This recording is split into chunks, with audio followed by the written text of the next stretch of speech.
Here with their take on a couple stories. Seema Modi, Dom Chu, and Morgan Brennan. First up, I love this. Shares of Beyond Meat surging today after J.P. Morgan upgraded the stock to overweight from neutral. The bank citing potential for the company to acquire new customers, continued strength in measured data, and its attractive valuation.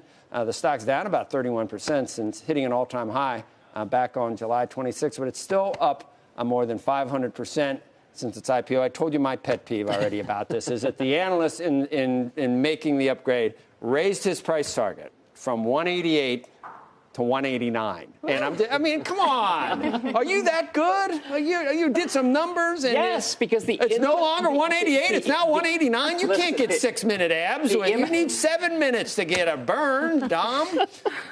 And at least 10 push-ups. Yeah. No, I mean, so I would, in defense of the analyst community. Why would you? Why do you need to defend me? I know that you were viscerally opposed to the projections. If they ever had to put their money where they wouldn't know, and especially where their mouth is in this, these sell-side guys. So ethically, right, if they were allowed to actually put their money where their mouth was. Anyway, I would say this: the inputs for the model probably changed a bit, so it kind of raised the price target a little bit out there. But they plugged in numbers and it came out to yes, correct. That's how it works. I know, but I mean, still, the idea. But J.P. Morgan was one of the first ones to come out there and say total addressable market, right, for these plant-based meat alternatives, and that was the reason why they came out with this extremely high valuation right off the bat.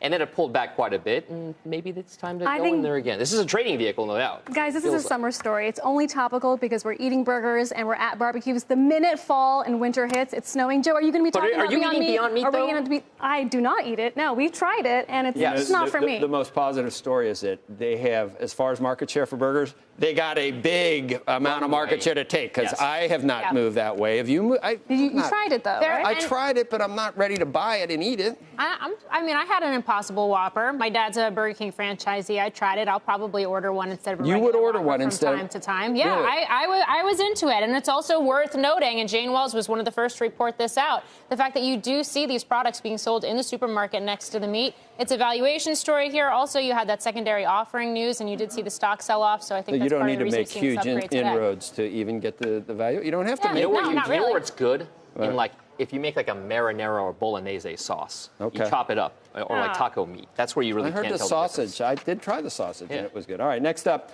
Tesla is still untouchable when it comes to electric vehicle sales, despite new competition from luxury automakers like Audi and Jaguar, which both launched some electric crossovers in the past year to try to take down the Model X. Still a one-horse race, though, in the sales department. Let's take a look at 2019 sales through July. The Model X far outpacing the Audi e-tron and the Jaguar I-Pace. Ron Barron was on Squawk Box this morning and said the legacy car companies have built factories for years that make engines. They make internal combustion engines. ICE. Suddenly they're supposed to move into battery, and they say, oh, yeah, we're going to do it. Look at us. We're Jaguar. We're Audi. But they could be 10 years behind in terms of batteries.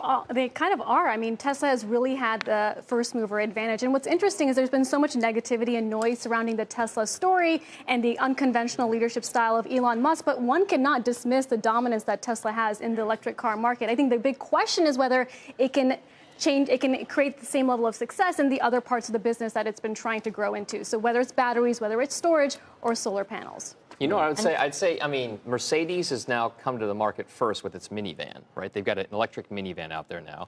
When I was watching Avengers Endgame, Audi electronic vehicles were very prominently placed in those things. So you kind of feel as though the established car companies actually have a bit more to kind of go into this, because they actually have brand names, established, vehicles that they can then sell via a mass marketing tool like movies. And I think branding is everything. Also, the role that software is playing in branding, which is what Tesla has. That being said, at the end of the day, I think whoever's going to crack into China and really drive market share in China, that's going to be a big story for EV in the near term. NIO's not doing great, by the way, in China. They don't need me, because I'm still driving a 911 to Five Guys.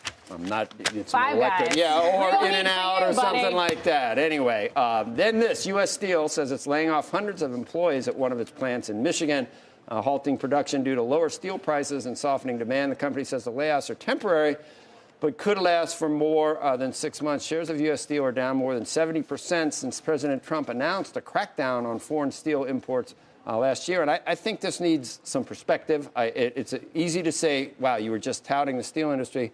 What's going on? There are Nucor's adding some plants. This is temporary. It's got a lot to do with a global slowdown in the economy and hot-rolled prices falling more than necessarily tariffs. So I'm not sure you can immediately say the tariffs didn't work to help rejuvenate Although the some would U.S. say industry. that the global growth slowdown is indirectly tied to tariffs. So, I mean, it goes both ways. Chicken or egg, though. Yeah. In this case here, I mean, what, cars and farm equipment, Maybe right? sentiment. You know, we were just talking with Trucks retailers. as You have well. not seen it in the actual Rail cars. price increases in retailers. There's sentiment, and it's probably global sentiment from the trade war. Yeah. But when the Fed reversed in December, the stock market went back to new highs in the midst of the trade war. Sort of ironic, though, that it was U.S. Steel that really tried to push President Trump and the U.S. administration to unveil these Section 232 steel tariffs, and then it really hasn't The incentivized counterfactual is, would it even be US worse? businesses. Would it be 1,000 layoffs permanent instead of 200 temporary? We don't know what the At the end of the day, steel is still a China story, right? Yeah. And, you know, And we it's went still back, we go dumping, back too. a couple weeks ago when the U.S. labeled China a manipulator. A lot of folks came out, currency manipulator. A lot of folks came out and said, oh, what, you know, this doesn't even make sense. Steel industry actually came out and said this is welcome news. They've been manipulating their currency for years. Right. Steel, like it or not, even though the U.S. prices have been more buoyed and you have seen capacity come online here, it is still a global economic story, as you point to. Right. All right. And finally, this is, you know, bizarre. You probably heard of Airbnb, the company that lets you rent out space in your home for lodging. Well, another company is taking that concept a step further, and you're going to be able to store your crap somewhere in, like, someone's house. And when they've got some extra storage space. Is it secure? Yeah, for more. It's just, I don't know. Not in my house. I don't want people's crap. I got enough of my own anyway. Let's bring in Diana Olick. Is this a moneymaker, really, Diana? Is this something to watch? Absolutely. Yes. I mean, look, if you have extra space in your extraordinarily hot attic like you do here, you can put it online and have somebody else come and rent your little bit of space, and they're going to rent it for a lot less than they're going to rent it at a storage facility. And it may be a lot easier because they can come and go as they want. And it's a little bit safer because it's in someone's house. And the company is called Neighbor. It is barely 2 years old, of course, started by some very young guys who thought this up in their college dorm room. And it's now expanding 48 states, going international. They got $2.5 million in seed funding for it. And people are actually using it. The Cohen family of Atlanta rented this bit of space to a college student nearby in Atlanta. And she brought her stuff here, and they're charging her. And they're also going to rent out their next door parking space to an RV, and they do get some insurance from Neighbor, and it was all very simple, and they can charge what they want.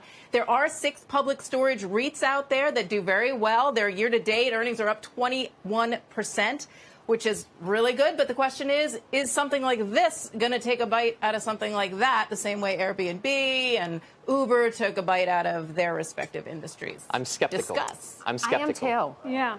Diana, 2 questions. First, security. How do you make sure your stuff is safe? And second, access. How are you able to get your stuff when you need it? Well, remember, it's the shared economy. So you're in somebody's house. This is a lovely family with 2 kids, so you got to believe it's going to be relatively safe.